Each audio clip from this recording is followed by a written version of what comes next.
morning, saints, ain'ts, party people, wagwan. Welcome to another talk and drive. Probably won't be driving long. That truck is loud. Goodness. Anyway, how y'all doing? How your mama doing? How your daddy doing? How your kids them doing? How's everybody doing? How your husband? How your wife doing? How your partner doing? How are you doing? So I don't know if y'all can hear me because this doggone heavy duty truck that's literally what it's in the back is in front of me making all this noise, and I know I already got rattling in my car from my stand and stuff like that, and I got the air on because it's already 84 degrees at not even 10 o'clock in the morning. So today I wanted to come on here and talk about friends. How many of us have them? Friends. He missing a brake light, and I need to go get mine changed too, because my cousin told me that my brake light is out. And I gotta go do that. That just reminded me by being behind him. That's another story for another day. We ain't doing that today. I want to talk about friends. And the reason why I want to talk about friends is because I want your opinions or your ideals about friendships and what they mean, the definition of friendship. Do you have friends? If so, how would you describe your friendships? So basically this came about. Can y'all see me? I don't know why this looks so blurry to me today. Is it because of the light? Yeah, the sun. See, when I block the sun, it's fine. Let me stop because I'm not editing this video. But basically, this came about, or this discussion came about because I was talking to some friends last week, two in particular, and I realized that my friends, and it has always been this way.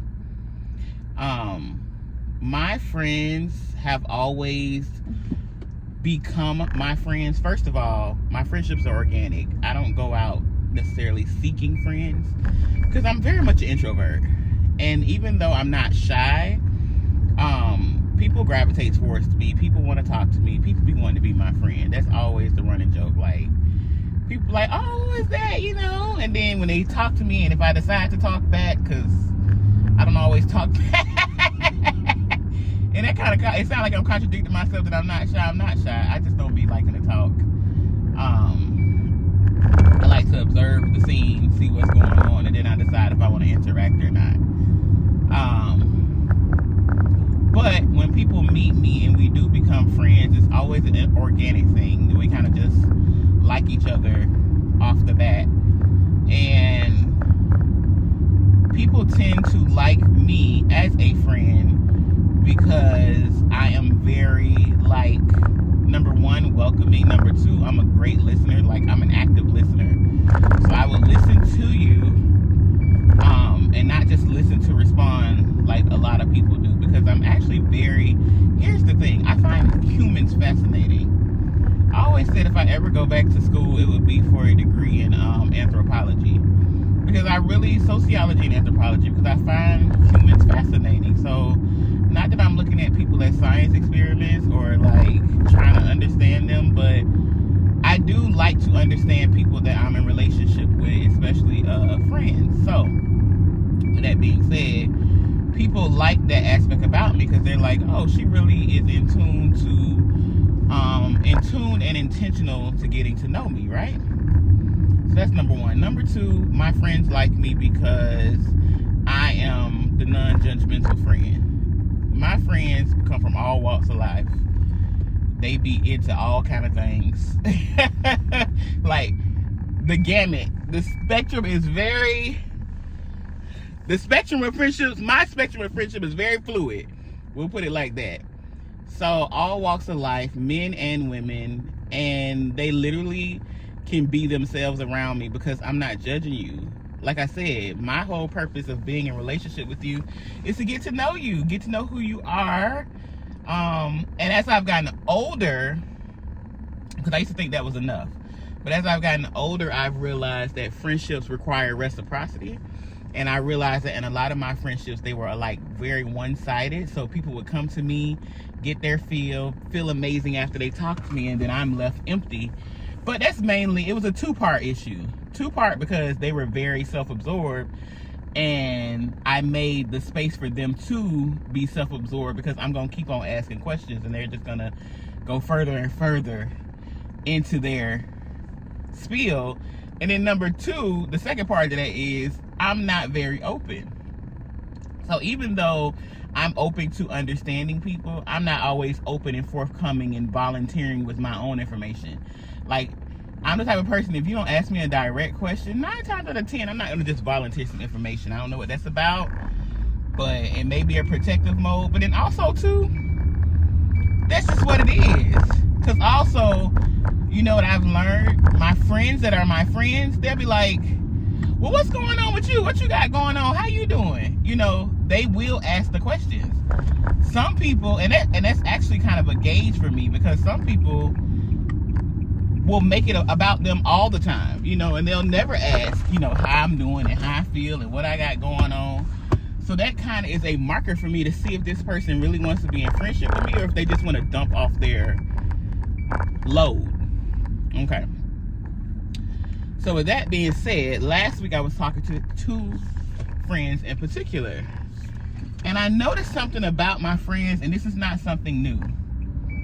Because I am a non-judgmental space and people can be very free and open with me, and because these friends, again, this comes from a good place, because these friends want the best for me, usually their advice is geared towards me being more like them. Does that make sense? And here's what I mean. So, for example, if I'm very like introverted in the house, quiet, and homebody, and I have a friend that's very like extroverted outside, they outside, baby, they didn't want me to become extroverted and outside. And it's almost like, I get what you're saying because you want the best for me and you want me to interact and you want me to have more friendships and you think I'm an amazing person and people should know me, and the only way for people to get to know me is for me to be more outside. But then also too, however, but you know me, and you know I don't like people like that. Like, it's the weirdest thing with me. I don't like this parking space. Hold on, y'all. There we go. So, what was I saying? Oh, I have these friends, like I said, if we're polar opposites, like when it comes to maybe like socializing, they'll want me to be more like them. And I'm just like, girl, sir, I accept you for who you are. Accept me for who I am. You get what I'm saying? Like, it's the weirdest phenomenon that kind of happens in all of my friendships, and I feel like it's a natural progression. And maybe it's just them trying to get me out of my comfort zone. You get what I'm saying? But I'm not sure. But I always find that most friends that want the best for me or want to see more like livelihood or action in my life, or think that I'm lacking in some area or something could be improved, they always want me to be more like them. And I'm just like, girl, sir, I'm not finna be you. That's why you like me, because I let you be you. Does that make sense what I'm saying? And again, I know this is not coming from a place of malice or a place of manipulation. I know they literally want the best for me. But it's just very interesting to me in my observations, because remember, I be studying humans, that is always the default. They be wanting me to be like them. But then also too, it's like, then, but what are you in a relationship for? I think that relationships are supposed to come with, like I said, reciprocity. So you're supposed to get something from them. And maybe there are characteristics, idiosyncrasies, habits that I can pick up from my friends. And I do. I just have found that interesting, and I'm still pondering on what that is and why that is. And maybe that's just something natural that people do, you know? I want all my friends to be like me. You know, people always say, I want to be in a relationship with like-minded people, or I want to meet like-minded people. Maybe that's what they mean. But I always kind of like cringed at that saying, because like being around different people. I like being challenged by people. Now, I'm not talking about idiots that just want to argue, but I'm saying I like being challenged by people who come from different walks of life. And what is challenged is my ideologies. You get what I'm saying? What is challenged is my prejudices. What is challenged is my notions that this is how the world is, you know, and the world is way bigger than America. The world is way bigger than my life experiences.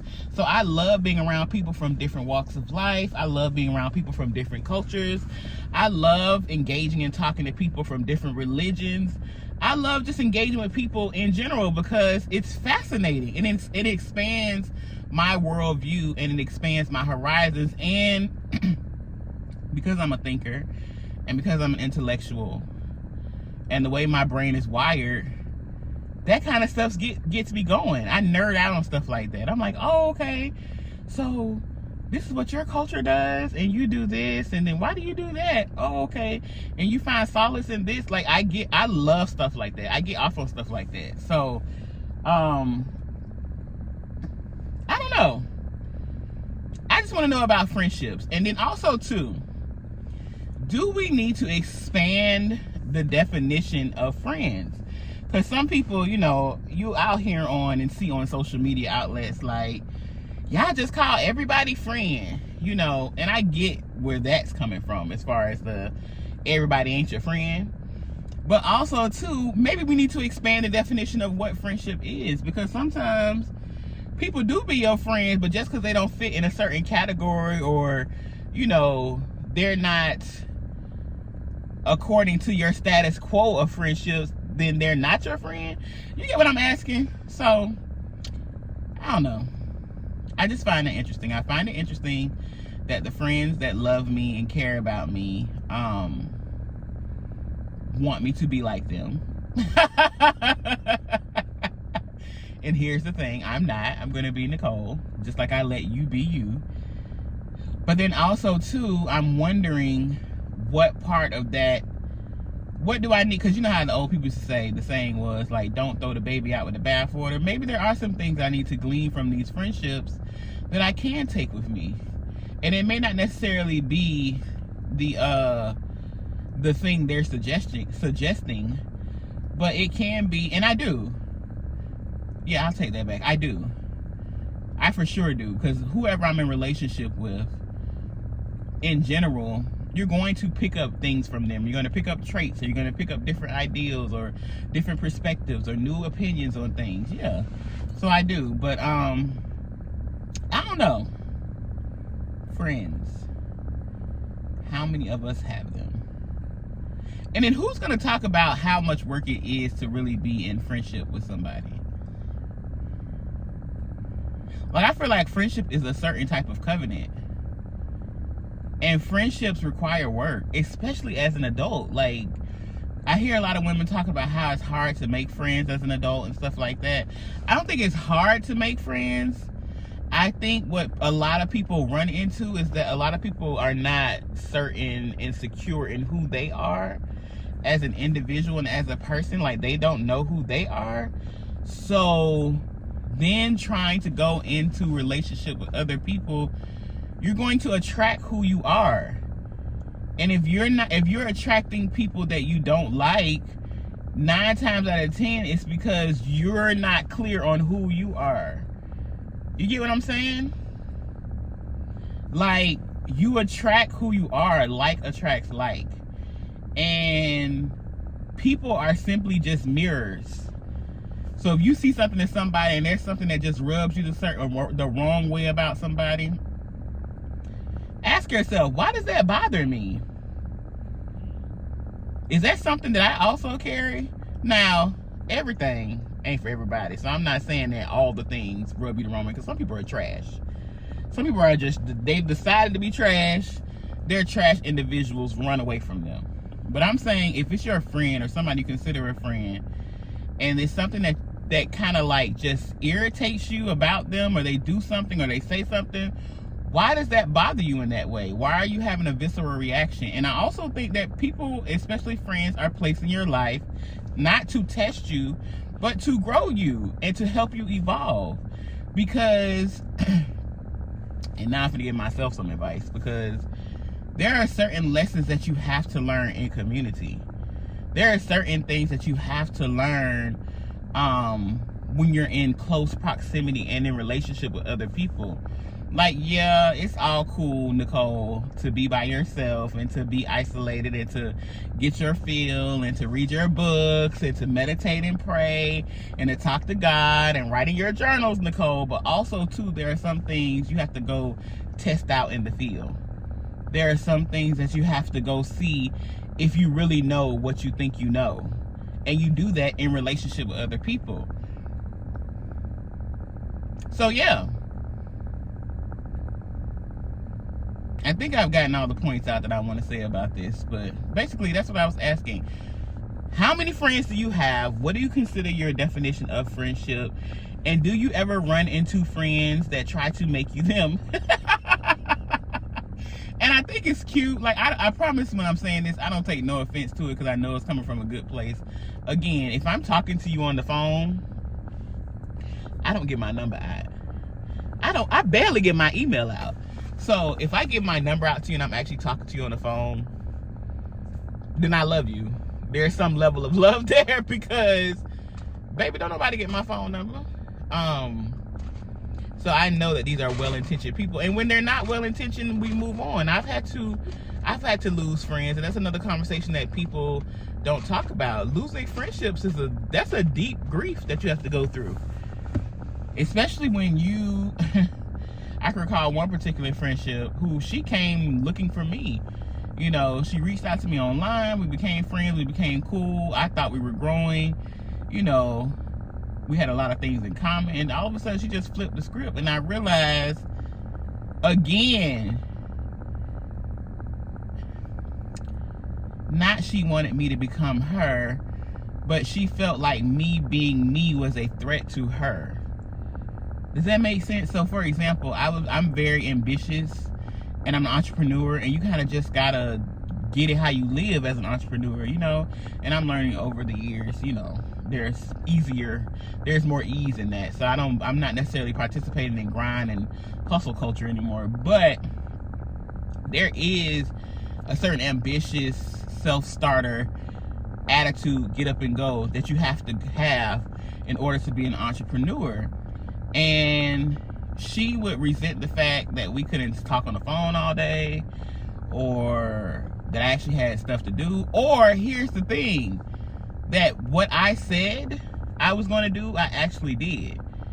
And she would flake out on the things that she said she was going to do.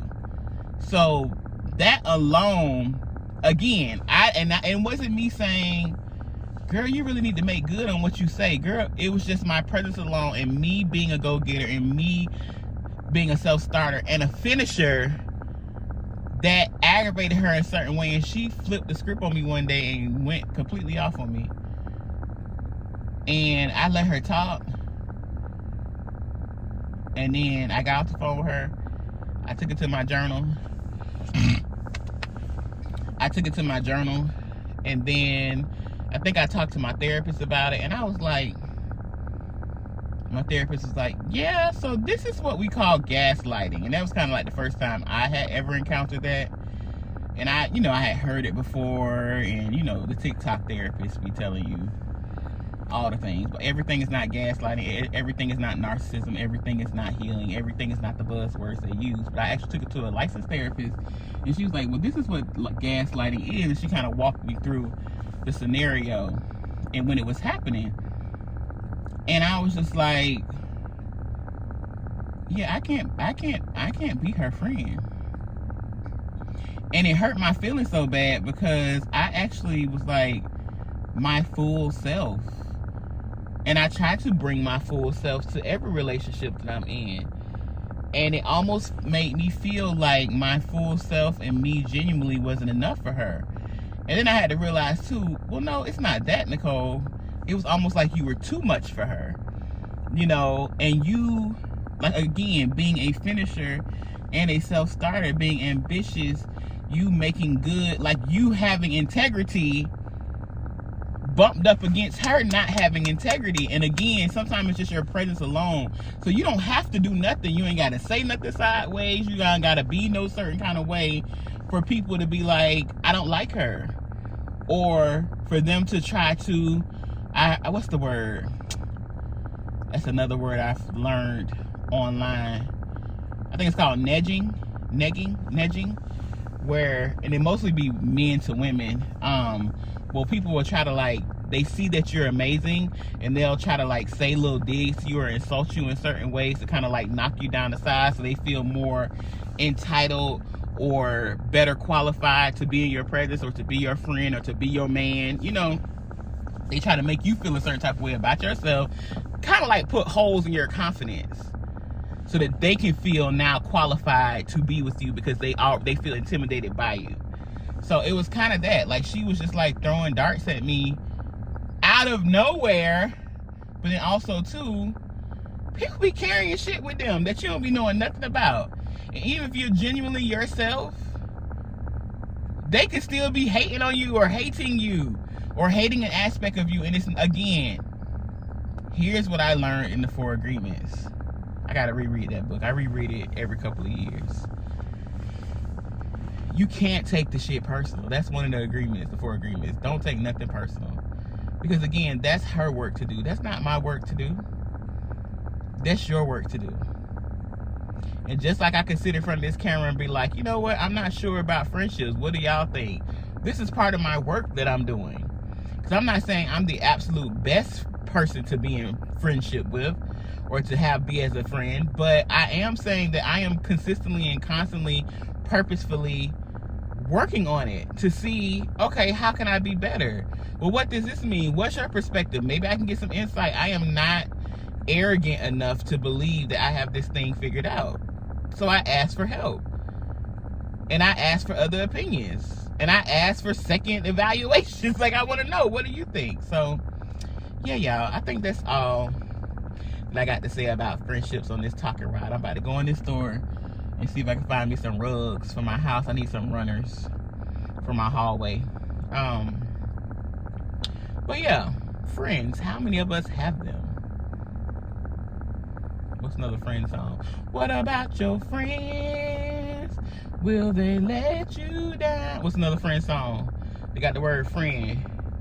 And they say she's just a friend.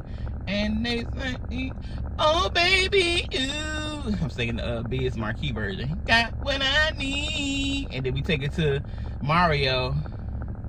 I want to know your name, man. I want to know if you got a man. I want to know. One more. What's another friend song? Ain't none of your friends' business. Ain't none of your friends' business. What y'all know about that? Come on. We can be friends, 'cause I'm still in love. My mind is a jukebox, just so you know. So, all them like song association challenges and stuff like that, I'm going to win. Give me a word, I know a song. As you can see, I knew about 12 friend songs. But yeah, y'all, comment below, let me know, and peace out.